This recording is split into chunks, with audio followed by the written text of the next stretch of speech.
Hello friends, Bhogi అయితే అమ్మ వాళ్ళ ఇంటికాడ సెలబ్రేట్ చేసుకొని సంక్రాంతి కోసం అత్తయ్య వాళ్ళ ఇంటికి వచ్చామండి. ముందుగా మేము రాగానే చేసే పని ఏంటంటే, మాకు ఇంటి దేవుడు అని ఉంటారండి బావి దగ్గర. సో అక్కడికి వెళ్ళి ముందు కొబ్బరికాయ అయితే కొట్టేసుకొని పూజ అయితే చేసేసుకొని వస్తాము. అందుకోసం అని చెప్పేసి ఇక్కడైతే రెడీ అవుతున్నామండి.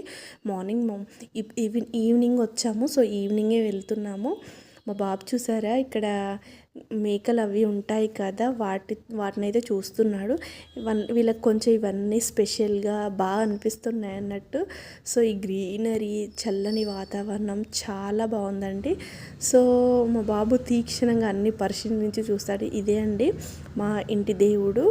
సో ఇక్కడే మేము పూజ అయితే చేసుకోవాలి. ముందైతే వాటర్ అది పోసేసి టెంపుల్ అయితే మొత్తము కడగాలండి. సో డోర్ అయితే ఓపెన్ చేయం. డోర్ వచ్చేసి మేము ఎప్పుడైతే ఈ పండగ చేసుకుంటామో అప్పుడే ఓపెన్ చేస్తామండి. సో పూజ అంతా చేసేసిన తర్వాత ఇంకా టెంకాయ అయితే కొట్టేసుకొని ఇంటికి వెళ్తున్నాము.